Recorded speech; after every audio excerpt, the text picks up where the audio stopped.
Hello.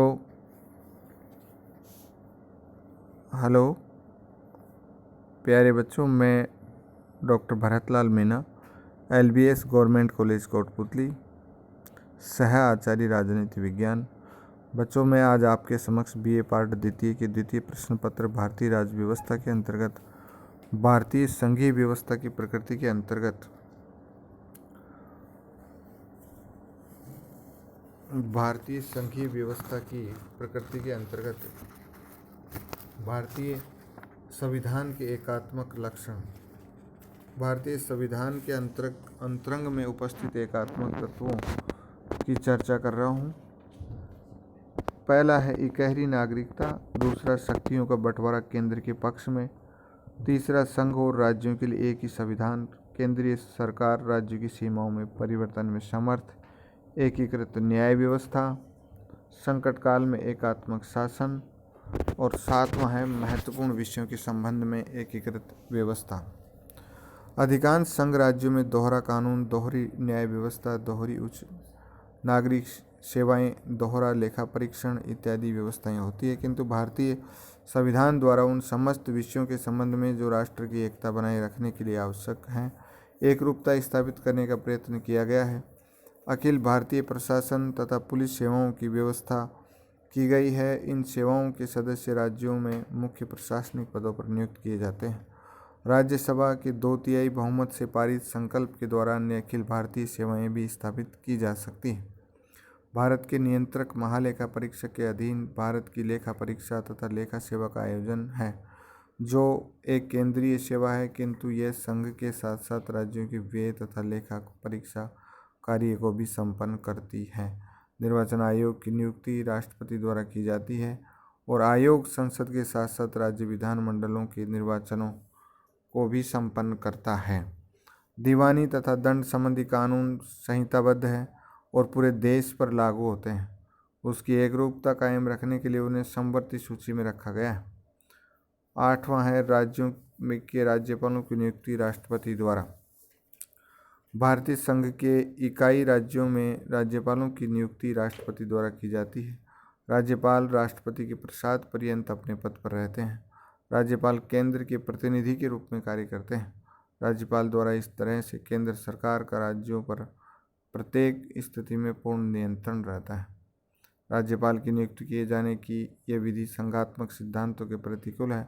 वह केंद्र और राज्य के प्रति भक्ति में पारस्परिक विरोध की स्थिति में केंद्र को ही प्रसन्न रखना चाहेगा, चाहे इससे राज्य के हितों का बलिदान ही क्यों न हो करना पड़े। नौवां है आर्थिक दृष्टि से राज्यों की दुर्बल स्थिति। संविधान द्वारा वित्तीय दृष्टि से राज्य केंद्रीय सरकार पर निर्भर बना दिए गए हैं।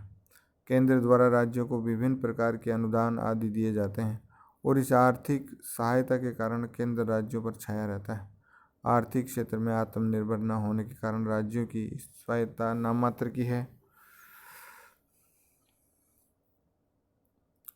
10वां है राज्यों को राज्यसभा में समान प्रतिनिधित्व नहीं। विश्व के अन्य संघों में प्राय उच्च सदन में छोटे बड़े सभी राज्यों को बराबर प्रतिनिधित्व दिया गया है। वहाँ पर उनके आकार तथा आबादी का ध्यान नहीं रखा जाता, परंतु भारत में राज्यों को राज्यसभा में समान प्रतिनिधित्व नहीं दिया गया। 11वां है राज्य विधानमंडलों द्वारा पारित विधेयक राष्ट्रपति की स्वीकृति के लिए यद्यपि सामान्यतः राज्य विधानसभा द्वारा पारित विधेयक राज्यपाल की स्वीकृति से कानून बन जाता है, किंतु कुछ विधेयक ऐसे भी होते हैं जिन्हें राष्ट्रपति की स्वीकृति के लिए सुरक्षित रखना पड़ता है।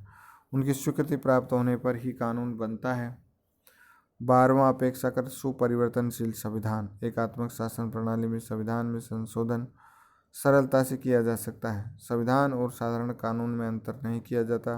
भारतीय संविधान में भी ऐसे अनेक अनुच्छेद हैं जिनका संशोधन संसद साधारण कानून से कर सकती है।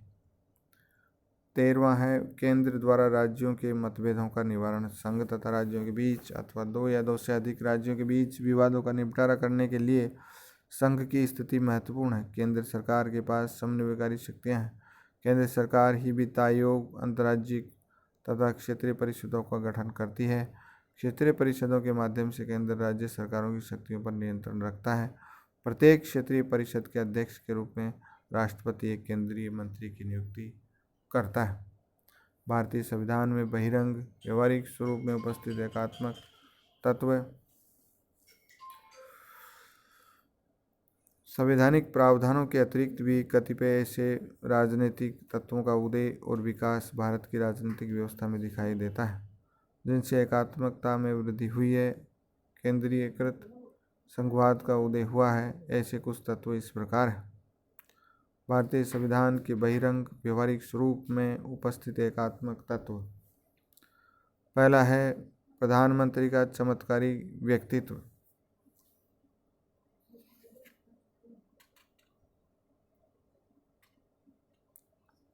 प्रधानमंत्री का चमत्कारी व्यक्तित्व योजना आयोग, राष्ट्रीय विकास परिषद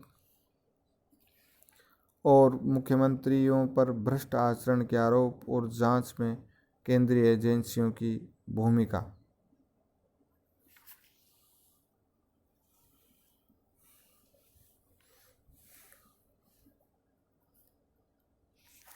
धन्यवाद बच्चों।